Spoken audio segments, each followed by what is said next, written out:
अरे यहाँ जे क्यों गम के अंधेरे में कमी होती नहीं।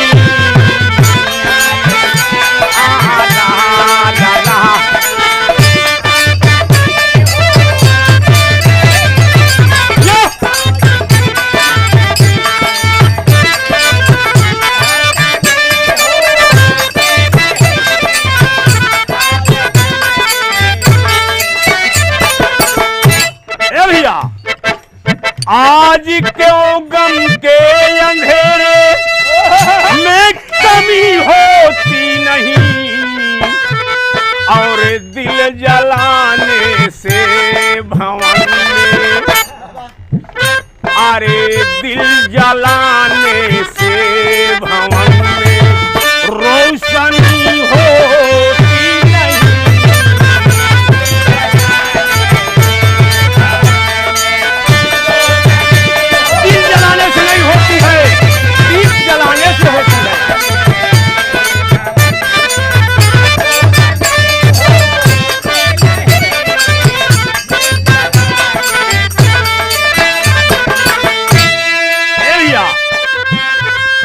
किसी का दिल जला दो उसमें रोशनी नहीं होती, दीप जला दो उसमें प्रकाश होगा, रोशनी होगी। कहा है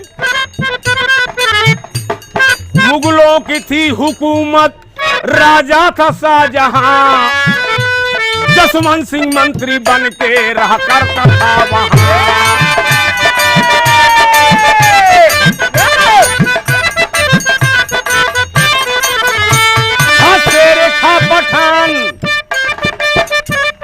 शेरेखा पठान शहंशाह का साला, हिंदू धर्म विरोधी दिल से था जलने वाला।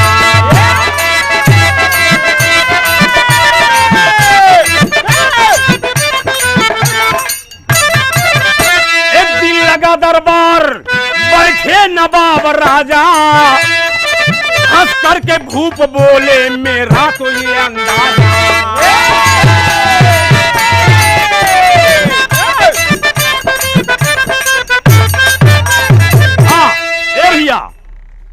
बादशाह को दरबार लगी थी, उसमें एक जसवंत सिंह ठाकुर नाम करके व्यक्ति मंत्री के पद पे काम करता था, मगर भैया हो उनका साला एक शेरेखा पठान था, हिंदू धर्म से बहुत जलता था। तो भैया हो आगे क्या कर दिया, अरे बढ़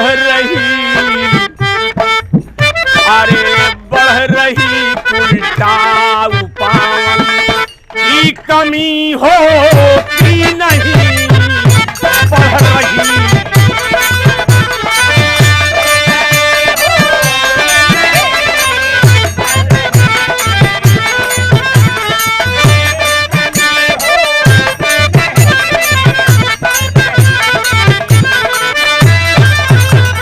हाँ, कहा बढ़ रही उल्टा उपावन की कमी होती नहीं।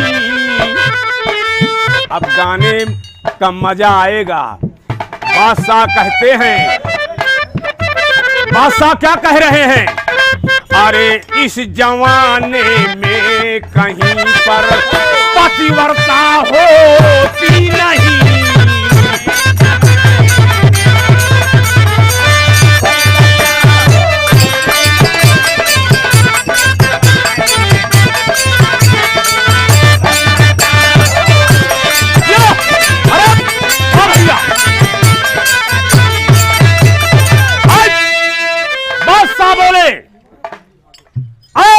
मंत्री इस जमाने में पतिव्रता औरत नहीं है।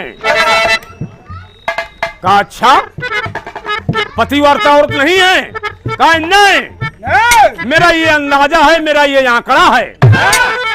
तो भैया हो हमारे गुरु माधव प्रसाद कभी गीत को पलट दिया, जैसे आप लोग ट्रांजिस्टर लाउड स्पीकर में सुनते हैं, क्या सुना, अरे कह गवन के रात दुख जाई हो, अरे गवन के रात दुख जाई हो, पिया ही न डोला।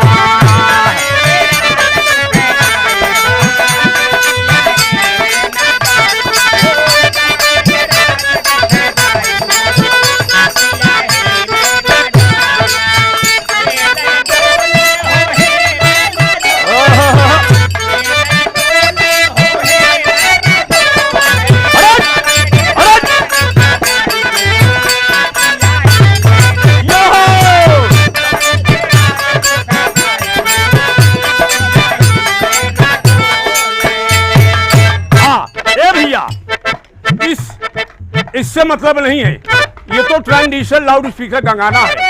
इसी में हमारे कवि ने गीत को पलट दिया। क्या पलट दिया? अरे राजा कहाँ है मुस्काई हो, सुना धाई पे धियाना।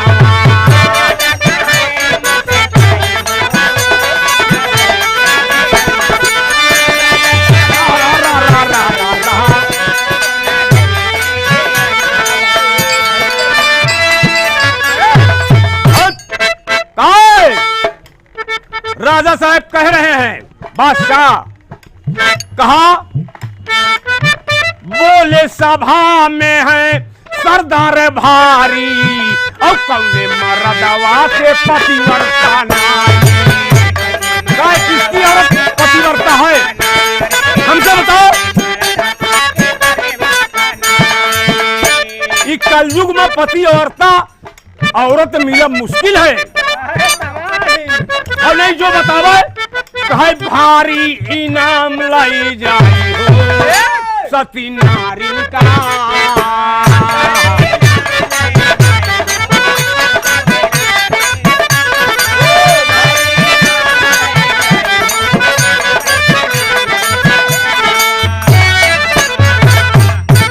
कहा जिसकी औरत पतिव्रता हो मगर झूठ ना हो, काय झूठी जो निकले गलत बात खासी, चौराहे ऊपर देवाय दे फांसी।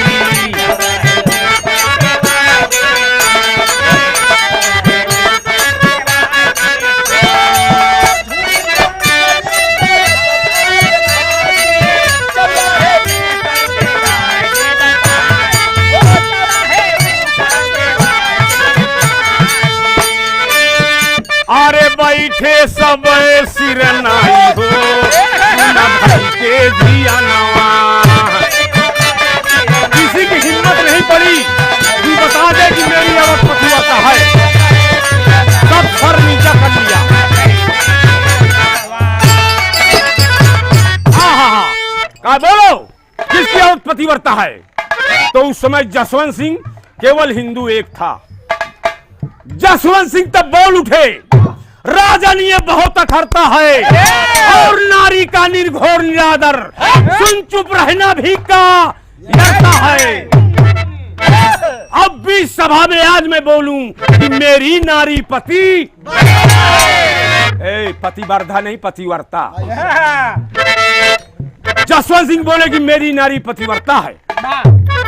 तो बगली में बैठे रहे शेरे खां पठान के साथ जसवंत सिंह, वो पठान शहंशाह का साला। तो गीत का लाइन बदल गई, उसको तकलीफ हुई कि ये एक हिंदू होकर दरबार में ललकार दिया। तो वो कहता है, ओ राजा साहब रोकिए। क्या बोला? तो तर्ज वही आएगा। आप लोग ट्रांजिशन लाउड स्पीकर में सुना है, क्या सुना है?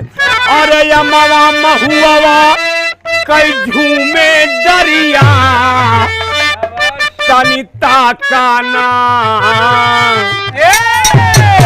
अरे तनिता का ना बला मामा हमारिया।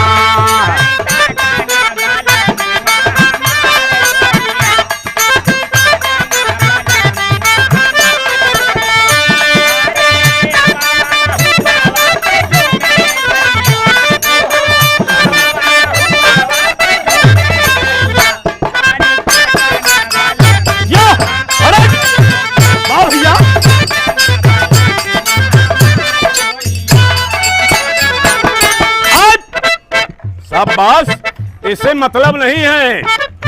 एका हमार गुरु कवि जी महोदय इसको पलट दिया। क्या पलटा? अरे बोले ठाकुर जबले ललकार बतिया, और सुन के शेर खा पठाना कई